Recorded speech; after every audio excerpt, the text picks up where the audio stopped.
وحدہ لا شریک خالق کائنات مالک ارض و سما کے لیے لائق اور سزاوار ہے، جس ذات نے ہم تمام انسانوں کو اس دار فانی کے اندر مبعوث فرمایا، ہم تمام لوگوں کو اس دنیا کے اندر پیدا فرمایا اور ہمیں اڑتے ہوئے ایک چڑیے اور ایک پرندے اور ایک ذرے کے مانند نہیں چھوڑا، بلکہ ہماری رشد و ہدایت کے لیے، ہمیں صراط مستقیم پہ لانے کے لیے، ہم تمام لوگوں کو سیدھا راستہ دکھلانے کے لیے وقتاً فوقتاً نبیوں اور رسولوں کو بھیجتا رہا۔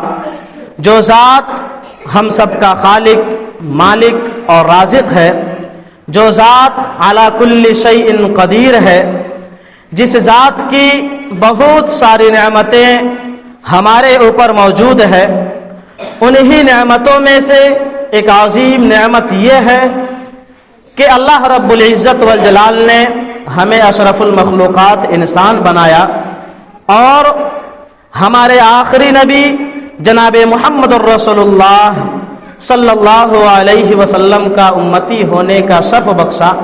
بعدہ درود و سلام کے بے شمار پھول نچھاور ہوں جملہ کرام تمام انبیاء کرام علیہم السلام والتسلیم پر، خصوصاً نبیوں کے آخری نبی، نبیوں کی آخری کڑی، خاتم النبیین، سید المرسلین، رحمت للعالمین، شفیع المذنبین، جناب محمد الرسول اللہ صلی اللہ علیہ وسلم کی ذات گرامی پر اللہم صلی وسلم وبارک علیہ۔ برادران اسلام، حاضرین جمعہ، میرے پیارے بھائیوں اور ساتھیوں، جیسا کہ آپ حضرات کو معلوم ہے کہ میں نے اپنے پچھلے خطبہ جمعہ کے اندر قیامت کی ہولناکیاں اس موضوع کے تحت کچھ عرض کیا تھا، لہذا آج کے خطبہ جمعہ میں بھی قیامت کی ہولناکیاں اسی موضوع پہ چند گفتگو ہوگی۔ حاضرین جمعہ، قیامت کے دن، قیامت کے روز، قیامت قائم ہونے سے پہلے اللہ رب العزت والجلال حضرت اسرافیل علیہ السلام کو حکم دے گا سور پھونکنے کے لیے۔ چنانچہ حضرت اسرافیل علیہ السلام اللہ رب العزت والجلال کے حکم سے سور میں پھونک ماریں گے تو پہلی بار جب سور میں پھونک مارا جائے گا تو دنیا کے سارے لوگ ڈر جائیں گے۔ دنیا کے اندر جو مخلوقات ہیں ان کے اندر خوف پیدا ہو جائے گا، ان کے اندر ڈر پیدا ہو جائے گا۔ دوسری بار پھر اللہ رب العزت والجلال کے حکم سے حضرت اسرافیل علیہ السلام سور پھونکیں گے تو دنیا کے سارے لوگ موت کی نیند سو جائیں گے، سارے لوگوں کو موت آ جائے گی۔ پھر تیسری بار اللہ رب العزت والجلال کے حکم سے حضرت اسرافیل علیہ السلام سور میں پھونک ماریں گے، تب لوگ اپنی قبروں سے اٹھ کھڑے ہوں گے اور سارے کے سارے لوگ ایک میدان میں جمع ہو جائیں گے، قیامت قائم ہو جائے گی۔ تو میرے بھائیوں، ذرا اندازہ کیجئے اور یہ تصور کیجئے اور اپنے ذہن میں لائیے کہ قیامت قائم ہو چکی ہے، سارے لوگ ایک میدان میں جمع ہو چکے ہیں۔ اب آئیے، صحیح مسلم شریف کی ایک بڑی لمبی حدیث ہے، لیکن بڑے غور سے سنیے گا کہ اس حدیث میں قیامت کے تعلق سے کس چیز کا تذکرہ کیا گیا ہے۔ حضرت عائشہ رضی اللہ تعالی عنہا اس حدیث کو بیان کرنے والی ہیں۔ وہ کہتی ہیں کہ اوتی بلحم، حضور اکرم علیہ السلام کی خدمت میں گوشت کا بازو پیش کیا گیا، گوشت کا لیگ پیس آپ کے سامنے حاضر کیا گیا۔ فنحش منها نحشۃ، آپ نے اس میں سے تھوڑا سا نوچا اور اسے کھایا.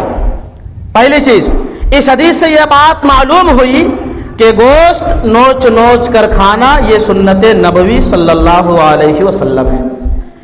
پھر آپ صلی اللہ علیہ وسلم نے اپنے صحابہ کرام رضوان اللہ علیہ مجمعین سے فرمایا کہ میرے صحابہ، کیا تم جانتے ہو، کیا تمہیں معلوم ہے کہ انا سید الناس یوم القیامہ، کہ میں قیامت کے دن لوگوں کا سردار رہوں گا، میں قیامت کے روز لوگوں کا بادشاہ رہوں گا، اور تم جانتے ہو کہ میں قیامت کے روز لوگوں کا سردار کیسے رہوں گا؟ صحابہ کرام فوراً جواب دیتے ہیں کہ اللہ کے رسول، اللہ اور اس کے رسول بہتر جانتے ہیں.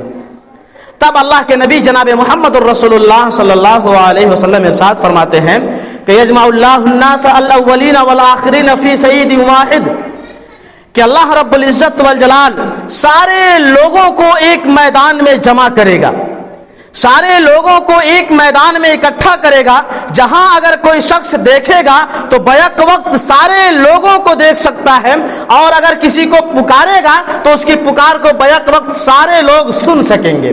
وتدنو الشمس، اور سورج بالکل قریب کر دیا جائے گا. حاضرین جمعہ، ہمیں اور آپ کو یہ بات معلوم ہونی چاہیے کہ آج سورج ہم سے کتنی میل کی دوری پہ ہے. سائنس کا ایک معمولی سا اسٹوڈنٹ یہ جانتا ہے کہ آج سورج ہم سے 9 کروڑ 33 لاکھ میل کی دوری پر ہے، اور سورج کی بہت کم گرمی ہم کو نصیب ہوتی ہے، سورج کی بہت کم گرمی ہم کو ملتی ہے، اور اتنی کم گرمی میں ہماری یہ حالت ہوتی ہے کہ ہمیں اے سی کی ضرورت پڑتی ہے، کولر کی ضرورت پڑتی ہے، ٹھنڈے چیزوں کی ضرورت پڑتی ہے. لیکن میرے بھائیوں، ذرا اس گرمی کے بارے میں سوچو جب سورج 9 کروڑ 33 لاکھ میل دور نہیں بلکہ صرف 1 میل کی دوری پر ہوگا، بلکہ صرف 1 میل کی دوری پر ہوگا. اللہ رب العزت والجلال بیان فرماتا ہے کہ کلا اذا دکت الارض دکن دکا، ہرگز نہیں جب زمین کوٹ کوٹ کر برابر کر دی جائے گی. وجاء ربک والملک صفا صفا، اور تیرا رب اللہ رب العزت والجلال آ جائے گا، فرشتے صف بصف صف لگا کر کھڑے ہوں گے. وجیء یومئذ بجہنم، اور جس روز جہنم کو کھینچ کر لایا جائے گا. یومئذ یتذکر الانسان وانى له الذکریٰ، اس وقت انسان کو سمجھ میں آ جائے گا، لیکن اس وقت انسان کا سمجھنا یہ کسی کام کا نہیں ہوگا. دوسری جگہ اللہ رب العزت والجلال بیان فرماتا ہے کہ وَإِذَا الصُّحُفُ نُشِرَتْ، جب نامہ اعمال کھول دیے جائیں گے. وَإِذَا الصُّحُفُ نُشِرَتْ، جب نامہ اعمال کھول دیے جائیں گے. وَإِذَا السَّمَاءُ كُشِطَتْ، اور جب آسمان کو لپیٹ لیا جائے گا. وَإِذَا الْجَحِيمُ سُعِّرَتْ، اور جب جہنم کو بھڑکا دیا جائے گا. جب جہنم بھڑکا دی جائے گی تو اس وقت کیا ہوگا؟ وَإِذَا الْجَنَّةُ أُزْلِفَتْ، اور جب جنت کو قریب کر دیا جائے گا. عَلِمَتْ نَفْسٌ مَّا قَدَّمَتْ وَأَخَّرَتْ، اس وقت ہر نفس یہ جان لے گا، ہر نفس کو یہ معلوم ہو جائے گا کہ اس نے آگے کیا بھیجا ہے، پیچھے کیا چھوڑا ہے. تو میرے بھائیوں، جس روز سورج 1 میل کی دوری پہ نہیں، 9 کروڑ 33 لاکھ میل کی دوری پہ نہیں بلکہ 1 میل کی دوری پہ ہوگا، اس وقت ہماری کیا حالت ہوگی؟ ہم پریشانیوں سے دوچار ہوں گے، تکلیفوں میں گھرے ہوئے ہوں گے، مصیبتوں میں گرفتار ہوں گے. کسی کا پسینہ اس کے ٹخنوں تک ہوگا، کسی کا پسینہ اس کے گھٹنوں تک ہوگا، کسی کا پسینہ اس کے کوکھ تک پہنچ رہا ہوگا، تو کسی کا پسینہ اس کے منہ تک پہنچ رہا ہوگا. ہر شخص اپنے اعمال کے اعتبار سے، اپنے اعمال کے حساب سے پسینے میں شرابور ہوگا، پسینے میں ڈوبا ہوا ہوگا. ہر شخص پریشانی سے دوچار ہوگا، پریشانی کے عالم میں ہوں گے. اس وقت کچھ لوگ کہیں گے چلو کسی کے پاس سفارش کے لیے چلتے ہیں. چنانچہ انہی میں سے کچھ لوگ کہیں گے علیکم بآدم، چلو حضرت آدم علیہ السلام کے پاس چلتے ہیں. لوگ حضرت آدم علیہ السلام کے پاس جائیں گے اور کہیں گے کہ اے آدم، آپ تمام انسانوں کے باپ ہیں، آپ تمام انسانوں کے باپ ہیں، اللہ رب العزت والجلال نے اپنے ہاتھ سے پیدا کیا. میرے بھائیوں، دوسری چیز معلوم ہوئی کہ اللہ رب العالمین کا ہاتھ بھی ہے، لیکن ہاتھ کس طرح ہے یہ کیفیت ہمیں معلوم نہیں ہے. بس اتنا عقیدہ ہے کہ اللہ رب العزت والجلال کا ہاتھ ہے، اب کس طرح ہے اس کی کیفیت ہمیں اور آپ کو معلوم نہیں ہے. علیکم بے آدم، چلو آدم علیہ السلام کے پاس چلتے ہیں. آدم علیہ السلام سے کہیں گے کہ آپ انسانوں، آپ تمام انسانوں کے باپ ہیں. اللہ رب العزت والجلال نے آپ کو اپنے ہاتھ سے پیدا کیا، آپ کے اندر روح پھونکی. ہماری پریشانی کو آپ دیکھ رہے ہیں کہ ہم کس تکلیف میں مبتلا ہیں، کس مصیبت میں گرفتار ہیں. ذرا اپنے رب سے سفارش کر دیجئے تاکہ ہمارا بیڑا پار ہو جائے، ہماری نیا پار ہو جائے، ہماری مصیبت، ہماری تکلیف اور ہماری پریشانی ہم سے دور ہو جائے. آدم علیہ السلام کہیں گے میرے بھائیوں، ان ربی قد غضب اليوم ما لم یغضب مثلہ ابدا، کہ آج میرا رب اتنے غصے میں ہے، اتنے غصے میں ہے کہ اس سے پہلے نہ کبھی تھا اور نہ بعد میں کبھی ہوگا. اللہ رب العزت والجلال نے جنت میں مجھے فلاں درخت کے پاس جانے سے منع فرمایا تھا، میں نے اس کی نافرمانی کی تھی، اور اللہ رب العالمین نے مجھے ایک غلطی کی بنا پر جنت سے نکال کر زمین پر پھینک دیا تھا. کہیں گے نفسی نفسی نفسی، مجھے اپنی فکر ہے، مجھے اپنی فکر ہے، تم لوگ کسی اور کے پاس جاؤ. چنانچہ لوگ نوح علیہ السلام کے پاس جائیں گے اور کہیں گے اے نوح علیہ السلام، آپ اللہ رب العالمین کے جلیل القدر پیغمبر ہیں. اللہ رب العالمین نے آپ کو قرآن مقدس کے اندر عبدًا شکورا کہا ہے. ہماری پریشانی کو دیکھ رہے ہیں، ذرا اپنے رب سے سفارش تو کیجئے کہ اللہ رب العالمین ہو سکتا ہے آپ کی سفارش کو قبول کر لے، آپ کی بات کو مان لے تاکہ ہماری مصیبت دور ہو جائے. نوح علیہ السلام بھی وہی جواب دیں گے جو حضرت آدم علیہ السلام نے دیا تھا. لوگ ابراہیم علیہ السلام کے پاس جائیں گے اور کہیں گے اے ابراہیم، اللہ رب العالمین نے آپ کو اپنا دوست قرار دیا ہے، آپ کو اپنا دوست، اللہ کا دوست قرار دیا ہے، لہٰذا آپ اپنے رب سے سفارش کر دیجئے. ابراہیم علیہ السلام بھی وہی جواب دیں گے جو حضرت آدم علیہ السلام نے دیا تھا. پھر لوگ موسیٰ علیہ السلام کے پاس جائیں گے اور کہیں گے اے موسیٰ، ہماری پریشانی کو آپ دیکھ رہے ہیں، ذرا اپنے رب سے سفارش کر دیجئے تاکہ ہمارا بیڑا پار ہو جائے، ہماری مصیبت ہم سے دور ہو جائے، ہماری تکلیف ہم سے ہٹ جائے. موسیٰ علیہ السلام کہیں گے میں نے ایک بے گناہ آدمی کا قتل کیا تھا، میں نے ایک معصوم کی جان لی تھی، میں اپنے رب کے پاس تم لوگوں کی سفارش کے لیے نہیں جا سکتا ہوں، تم لوگ کسی اور کے پاس جاؤ. لوگ عیسیٰ علیہ السلام کے پاس جائیں گے، عیسیٰ علیہ السلام بھی جواب دینے سے انکار کر دیں گے اور کہیں گے کسی اور نبی کے پاس جاؤ. چنانچہ سب سے آخر میں لوگ حضور اکرم علیہ السلام کے پاس پہنچیں گے.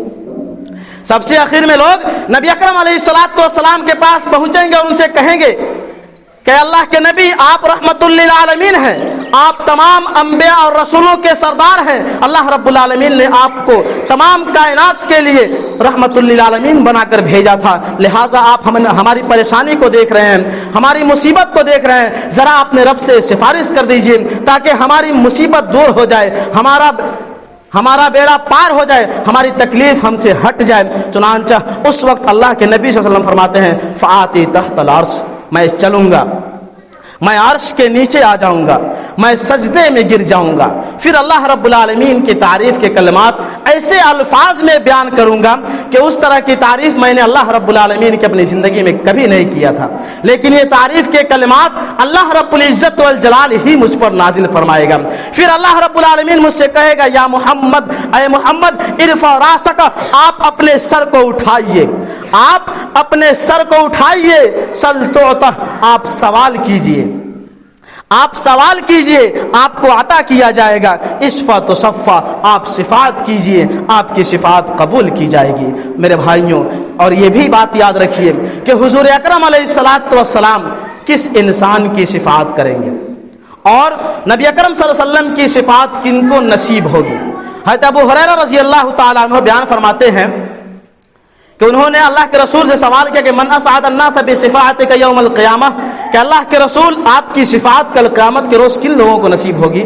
اللہ کے رسول نے فرمایا کہ من قال لا الہ الا اللہ خالصا من قلبہ، کہ جس نے سچے دل سے لا الہ الا اللہ کہا ہو، جس نے صدق دل سے لا الہ الا اللہ کہا ہو.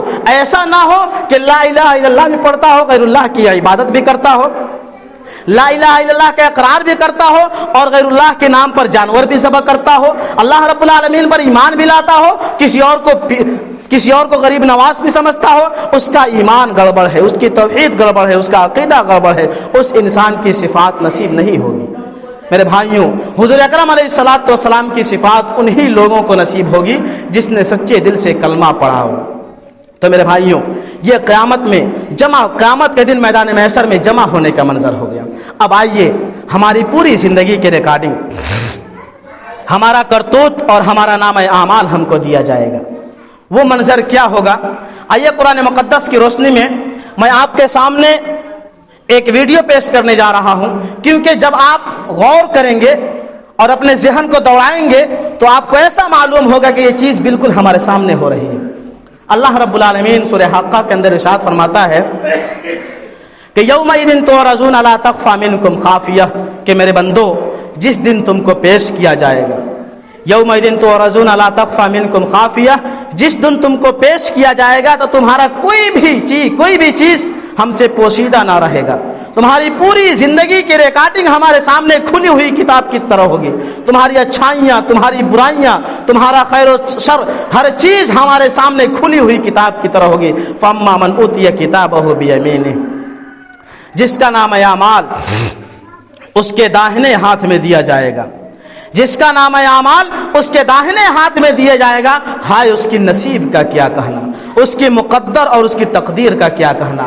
وہ خوشی کے مارے چلائے گا، فیقول، اور وہ کہے گا، ہا امقرؤ کتابیہ، لوگو پڑھ لو میرا نام اعمال، دیکھ لو میری پوری زندگی کی ریکارڈنگ، کہ اللہ رب العزت والجلال نے میری پوری زندگی کی ریکارڈنگ کو، میرے نام اعمال کو میرے داہنے ہاتھ میں دیا ہے۔ انی ظننت انی ملاق حسابیہ، مجھے یقین تھا کہ میرا رب مجھے کل قیامت کے روز میدان محشر میں میرے نام اعمال کو داہنے ہاتھ میں دے گا۔ میرے بھائیوں، اللہ رب العزت والجلال کا وہ نیک بندہ، وہ عبادت گزار انسان، سخت سردیوں کے موسم میں جب لوگ اپنی رضائی کے اندر، اپنے کمبلوں کے اندر، اپنے نرم گرم بستروں کے اندر نیند کی کھراٹے لے رہے تھے اور سو رہے تھے، اللہ رب العالمین کا وہ اس نیک بندے کے کان میں مؤذن کی آواز پہنچتی تھی، الصلاۃ خیر من النوم، کہ اے مومن بندے، اے مومن انسان، نماز یہ نیند سے بہتر ہے۔ وہ انسان اپنی رضائی کو چھوڑ کر، اپنے کمبل کو چھوڑ کر، اپنے نرم گرم بستروں کو چھوڑ کر مسجد میں آتا تھا، ٹھنڈے ٹھنڈے پانی سے وضو کرتا تھا، فجر کی نماز ادا کرتا تھا، وہی کل قیامت کے روز میدان محشر میں کہے گا، ہاں انی ظننت انی ملاق حسابیہ، مجھے یقین تھا کہ اللہ رب العزت والجلال مجھے یہی حساب دے گا، مجھے یقین تھا کہ اللہ رب العالمین کل قیامت کے روز میدان محشر میں میرا نام اعمال داہنے ہاتھ میں دے گا۔ سخت گرمی کے موسم میں، گرمی کے دنوں میں جب لوگ اپنے گھروں سے نکلنا پسند نہیں کرتے ہیں، جب لوگ اپنے گھروں میں بیٹھے رہتے ہیں، اللہ رب العزت والجلال کا وہ نیک بندہ اے سی میں بیٹھا رہتا تھا، کولر کے پاس بیٹھا رہتا تھا، مؤذن کی آواز اس کے کانوں میں پڑتی تھی، حی علی الصلاح، حی علی الفلاح، آ جاؤ نماز کی طرف، آ جاؤ کامیابی کی طرف۔ وہ اللہ رب العزت والجلال کا وہ نیک بندہ اے سی کو چھوڑ کر، کولر کو چھوڑ کر مسجد میں آتا تھا اور ظہر کی نماز ادا کرتا تھا۔ کل وہی قیامت کے روز کہے گا، انی ظننت انی ملاق حسابیہ، کہ مجھے یقین تھا کہ اللہ رب العالمین مجھے یہی حساب دے گا۔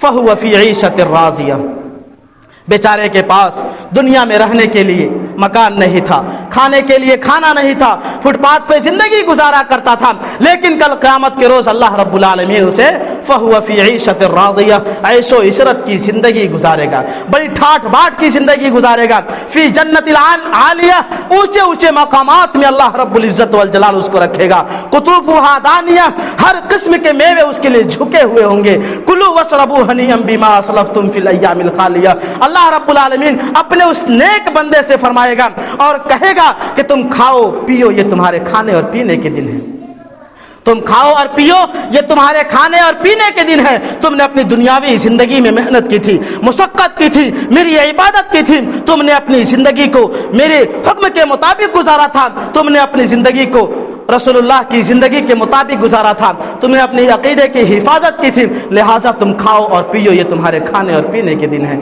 تو میرے بھائیوں، کیسے ملی؟ داہنا ہاتھ میں نام اعمال کتنے ملی؟ جھوٹ بولنا سے، رشوت لینا سے، گھوس لینا سے، نماز پڑھنا سے، روزہ رکھنا سے، زکوٰۃ ادا کیلا سے، اللہ رب العالمین کے راستے میں مال دینا سے۔ ایسے نہ کہ اللہ رب العزت والجلال ہم نے کے دنیا میں پیدا کر دلن، اب پیدا کرنے کا مقصد بھی تو ہے، وما خلقت الجن والانس الا لیعبدون، کہ ہم نے انسانوں کو اور جناتوں کو اپنی عبادت کے لیے پیدا کیا ہے۔ جب اللہ رب العزت والجلال یہ فرماوت رہن کہ ہم انسان کے اپنا عبادت اور اپنا عبادت کے لیے پیدا کیلے بانی تو پھر ہم تمام لوگ کے اللہ رب العالمین کی عبادت کرے کے نہ چاہیے، لیکن نہ یہ نہیں کیا ہو سکا۔ تو میرے بھائیوں یہ تو پاس والوں کا حساب ہو گیا، فیل والوں کا کیا ہوگا؟ آئیے، وَأَمَّا مَنْ أُوتِيَ كِتَابَهُ بِشِمَالِهِ، جن کا نام اعمال ان کے بائیں ہاتھ میں دیا جائے گا، جن کا نام اعمال ان کے بائیں ہاتھ میں دیا جائے گا، وہ کیا کہیں گے؟ وَأَمَّا مَنْ أُوتِيَ كِتَابَهُ بِشِمَالِهِ يَا لَيْتَنِي لَمْ أُوتَ كِتَابِيَهْ، کاش ہمار کتاب نہ مل رہی، ہمارا زندگی کے حساب کتاب ہمارا معلوم نہ رہی۔ یا لیتنی لم اوت کتابیہ، کاش مجھے میری کتاب نہ دی گئی ہوتی۔ ولم ادری ما حسابیہ، کاش مجھے اپنا حساب و کتاب بھی معلوم نہ ہوتا۔ یا لیتہا کانت القاضیہ، کاش دنیا میں جو موت آئی تھی اسی موت پر ہمارا کام تمام ہو گیا ہوتا۔ میرے بھائیوں ذرا تصور کیجئے، میرے نوجوان ساتھیوں ذرا غور کیجئے کہ جب آج اس دنیا کے اندر ہم اپنے بھائیوں کے سامنے یا اپنے بہنوں کے سامنے یا کسی کے بھی سامنے جب ہم موت کی باتیں کرتے ہیں، قبر کی باتیں کرتے ہیں، عذاب قبر کی باتیں کرتے ہیں، پلصراط کی باتیں کرتے ہیں، جنت کی نعمتوں کے بارے میں بات کرتے ہیں، عذاب جہنم کے بارے میں بات کرتے ہیں، تو ہمارے بہت سارے ساتھی لوگ یہ کہتے ہوئے نظر آتے ہیں، کہا ہو بھائی 2-4 دن کی تو زندگی ہے، موج کر لا، مستی کر لا، مرنے کے بعد کیا واپس آئل با۔ لیکن میرے بھائیوں ذرا تصور کیجئے کہ جب کل قیامت کے روز اللہ رب العزت والجلال ہمارے نام اعمال کو ہمارے بائیں ہاتھ میں دے گا تو ہماری ہی زبان سے یہ الفاظ ادا ہوں گے، یا لیتہا کانت القاضیہ، کاش دنیا میں جو موت آئی تھی اسی موت پر ہمارا کام تمام ہو گیا ہوتا۔ ما اغنا عنی مالیہ، اللہ رب العزت والجلال نے اسے دنیا میں مال و دولت سے نوازا تھا، دولت و ثروت سے نوازا تھا، زمین و جائیداد سے نوازا تھا، دولت کے بل بوتے پہ وہ ساری چیزیں کر لیا کرتا تھا، لیکن کل قیامت کے دن ما اغنا عنی مالیہ، مال کسی کام کا نہیں، کسی فائدے کا نہیں، ہلک عنی سلطانیہ، اللہ رب العزت والجلال نے دنیا کے اندر بادشاہت عطا کی تھی، خلافت عطا کی تھی، حکمرانی عطا کی تھی، لیکن کل قیامت کے روز یہ دنیا کی بادشاہت اور دنیا کی خلافت بھی ختم ہو جائے گی۔ ہلک عنی سلطانیہ خذوہ فغلوہ، اللہ رب العزت والجلال اس کے بعد حکم دے گا، فرشتوں پکڑ لو اس کو، خذوہ، اس کو پکڑ لو، فغلوہ، اور اس کو جکڑ دو، ثم الجحیم صلوہ، پھر اس کو 70 گز زنجیروں میں جکڑ دو، ثم فی سلسلۃ ذرعها 70 ذراعا فاسلکوہ، پھر اسے جہنم کے اندر پھینک دو۔ میرے بھائیوں ذرا غور کیجئے کہ جن کا نام اعمال داہنے بائیں ہاتھ میں دیا جائے گا ان کا حشر کیا ہو رہا ہے، اور یہ کیوں ہوگا؟ اللہ رب العزت جب لوگ اس سے پوچھیں گے کہ الہ العالمین اس نے کون سا گناہ کیا تھا، اس نے کون سی غلطی کی تھی، اس نے کون سا پاپ کیا تھا، اے میرے رب اس کا جرم کیا تھا؟ آگے بیان کیا گیا ہے، انہ کان لا یؤمن باللہ العظیم، کہ اس کی سب سے پہلی غلطی یہ تھی کہ یہ اللہ رب العزت والجلال پر ایمان نہیں لایا تھا، ولا یحض علی طعام المسکین، اور مسکینوں کو کھانا نہیں کھلاتا تھا، غریبوں کو لاچاروں کو کھانا کھلانے پر رغبت نہیں دلاتا تھا۔ میرے بھائیوں جب کوئی بھکاری، جب کوئی قلاش، کوئی فقیر اور لاچار اس کے دروازے پر جاتا تھا اس کو دھکے دے کر باہر بھیج دیا کرتا تھا۔ اللہ رب العزت والجلال نے اس کو مال و دولت سے نوازا تھا، زمین و جائیداد سے نوازا تھا، ہر ایک چیز اللہ رب العزت والجلال نے اس بندے کو عطا کی تھی، لیکن کتنے ایسے بیچارے غریب انسان تھے، لاچار تھے، بھکاری تھے، قلاش تھے، جو فٹ پاتھ پہ زندگی گزارا کرتے تھے۔ اللہ رب العالمین نے اس کو دولت و ثروت سے نوازا تھا، لیکن اس کو اتنی توفیق نہ ہوئی کہ کسی بھکاری کو رسائی دے دے، کمبل دے دے، نرم گرم بستر دے دے تاکہ اس کی بھی زندگی گزر جائے۔ میرے بھائیوں اللہ رب العزت والجلال نے اس بندے کو مال و دولت سے نوازا تھا، لیکن اس کا پڑوسی بھوکے سو رہا تھا، ولا یحض علی طعام المسکین، اور مسکینوں کو کھانا نہیں کھلاتا تھا، اور اسی طرح مسکینوں کو کھانا کھلانے پر دوسروں کی رغبت نہیں دلاتا تھا۔ تو میرے بھائیوں ذرا سوچئے کہ کل قیامت کے روز جب کسی کے ہاتھ میں، کسی کے داہنے ہاتھ میں نام اعمال دے دیا جائے گا تو اس کو جنت کے اندر داخل فرما دیا جائے گا، اور جن کے بائیں ہاتھ میں نام اعمال دیا جائے گا ان کو جہنم کے اندر داخل فرما دیا جائے گا۔ اسی طرح حضرت عائشہ رضی اللہ تعالی عنہا بیان فرماتی ہیں کہ ذکرت النار فبکیت، کہ میں نے جہنم کی آگ کو یاد کیا اور رونے لگی۔ اللہ کے رسول صلی اللہ علیہ وسلم آتے ہیں اور پوچھتے ہیں کہ ما یبکی، کہ اے عائشہ تم کیوں رو رہی ہو؟ حضرت عائشہ رضی اللہ تعالی عنہ رسول اکرم علیہ الصلوۃ والسلام سے پوچھتی ہیں کہ اللہ کے رسول کیا کل قیامت کے روز میدان محشر میں آپ ہمارے کسی کام کے نہیں آئیں گے؟ اللہ کے رسول کہتے ہیں کہ اللہ کے عائشہ 3 مقامات ایسے ہیں کہ میں وہاں کسی کے کام نہ آ سکوں گا. پل صراط پر جب ترازو رکھا جائے گا اور جب نامہ اعمال دیا جائے گا. تو میرے بھائیوں، ابھی سے قیامت کے بارے میں یا قیامت قائم ہونے سے پہلے یا موت سے پہلے اس آخرت کی تیاری کر لیجیے. اللہ رب العزت و جلال سے دعا ہے کہ اللہ رب العالمین ہم تمام لوگوں کو قبر کی عذاب سے محفوظ رکھے. اللہ رب العالمین ہم تمام لوگوں کو قیامت کی ہولناکیوں سے محفوظ رکھے. اللہ رب العالمین ہم تمام لوگوں کو قیامت کے زلزلوں سے محفوظ رکھے. اللہ رب العالمین ہمیں جنت میں اعلیٰ سے اعلیٰ مقام عطا فرمائے. آمین. وآخر دعوانا الحمدللہ.